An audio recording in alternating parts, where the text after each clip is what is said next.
Ndio unaona wewe unapotaka kunyoa nywele, intakana unyoe nywele aina tatu ya kunyoa. Kuna aina tatu ya kunyoa nywele ambayo dini yetu imetufundisha. Kwanza unyoe nywele yote size moja. Kama walivyofanya vijana, mashallah, wote wamenyoa size moja, mashallah. Pili, unyoe kipara yote.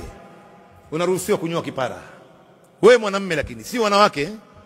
Leo kuna baadhi ya wanawake wananyoa vipara. Mke wa mtu huyu, mume wake anamruhusu mke wake anyoe kipara. Kipara jamani, wanaume walivyokuwa madayuth, hawana ghaira hata na wake zao.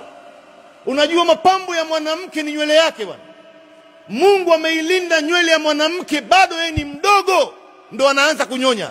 Unajua mtoto anapofika siku 7 baada ya kuzaliwa ananyolewa nywele. Lakini anayenyolewa nywele ni mtoto wa kiume, si wa kike. Wa kiume ndo ananyolewa nywele. Ile nywele inakwenda kupimwa katika ratili, kama ni gramu 1 inaangaliwa fedha gramu 1 ni pesa ngapi, inatolewa sadaka.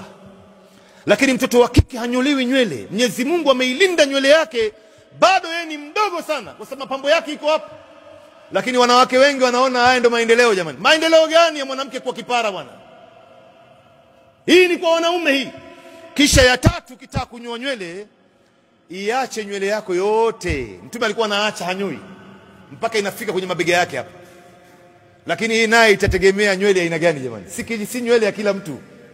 Kuna wengine wana nywele ngumu hapa, haiwezekani hiyo. Usijaribu kufuga ukaleta mambo, haiwezekani. Hii ni kwa wale ambao wana nywele za singa. Mungu ametuumba tofauti tofauti hapa.